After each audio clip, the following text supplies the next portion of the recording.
अच्छा, क्या शुभ नाम है आपका? मनोज रूबर्ड।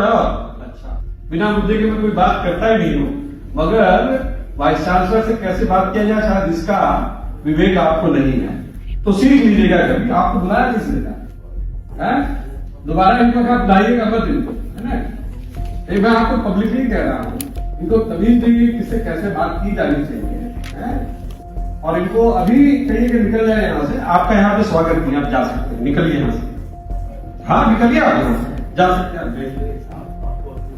मुझे पूरा अधिकार, आप जो भी हैं कहीं से भी आप निकलिए, आप यहां से चलिए बाहर में, चलिए निकलिए बाहर यहां से।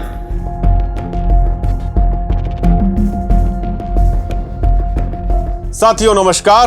बिलासपुर के घासीदास सेंट्रल यूनिवर्सिटी के कुलपति आलोक चकवाल एक बार फिर सुर्खियों में हैं। अपने विश्वविद्यालय में आयोजित एक कार्यक्रम के दौरान उन्होंने हिंदी के सुप्रसिद्ध कहानीकार मनोज रूपड़ा के साथ जिस तरह का दुर्व्यवहार किया, जिस तरह से अंगुली दिखा करके उनको कार्यक्रम से बाहर किया और भविष्य में किसी भी कार्यक्रम में न बुलाने की बात कही, उससे देश के समूचे हिंदी जगत में रोष है, नाराजगी है।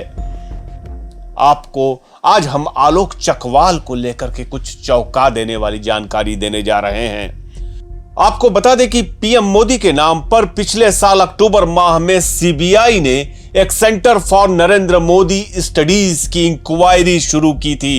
इस सेंटर पर फर्जीवाड़े का आरोप था, जिसके बाद पीएमओ ने एफआईआर दर्ज कराई थी। चौंकाने वाली जानकारी यह है कि घासीदास सेंट्रल यूनिवर्सिटी के वाइस चांसलर आलोक चकवाल इस सेंटर की गवर्निंग काउंसिल के सदस्य हैं। इस संस्था के फर्जीवाड़े की जांच अभी तक चल रही है। इस मामले में और जानकारी यह है कि कुलपति आलोक चकवाल द्वारा बहुप्रचारित इस संस्था ने कंगना रनौत जैसी शख्सियत को भी झांसे में रख करके उनके नाम का भी इस्तेमाल किया। गजब यह हुआ कि कुलपति आलोक चकवाल ने इस फर्जी संस्था और घासीदास विश्वविद्यालय के बीच शैक्षणिक आदान प्रदान के लिए MOU करा लिया और बाकायदे तस्वीरें खिंचाई। कुलपति आलोक चकवाल लगातार सुर्खियों में रहे हैं, भले वह नमाज का विवाद हो, भले विश्वविद्यालय परिसर में मंदिर बनाने का विवाद हो, भले यह ताजा विवाद हो।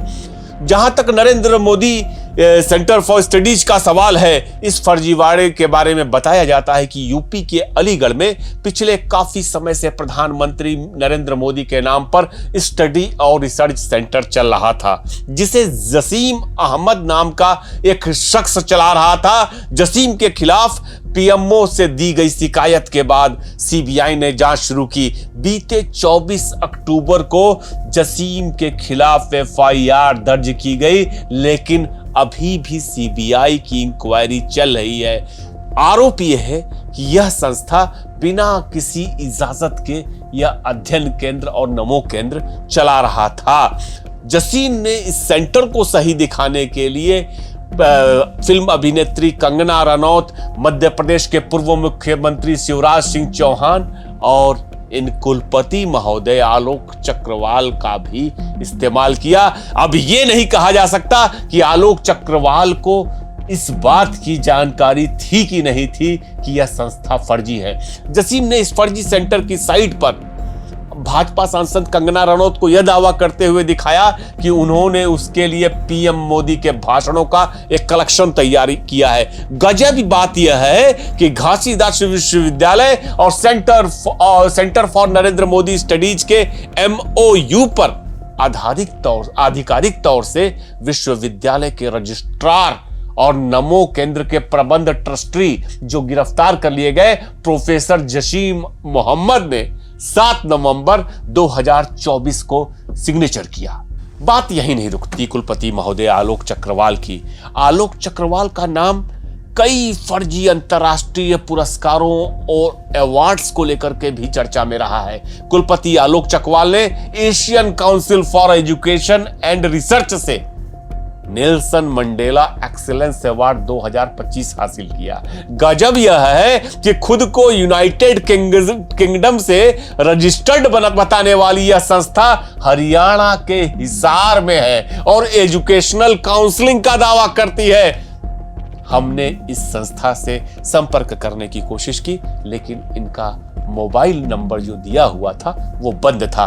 पुरस्कारों और तस्वीरों के शौकीन कुलपति ने इस तरह के कई अवार्ड हासिल किए हैं, जिनकी एक लंबी चौड़ी फेहरिस्त है। आलोक चकवाल के कार्यकाल में घासीदास सेंट्रल यूनिवर्सिटी के एनएसएस कैंप में जबरन नमाज पढ़ाए जाने और कैंपस में मंदिर बनाए जाने का विवाद बेहद चर्चा में रहा, जिससे निपटने में कुलपति पूरी तरह से असफल रहे। दरअसल पिछले साल एक एनएसएस कैंप में, जिसमें गुरु घासीदास विश्वविद्यालय के 159 छात्र शामिल हुए थे, 30 मार्च यानी ईद के दिन एनएसएस कैंप में छात्रों से कुरान की कुछ आयत पढ़ाई गई।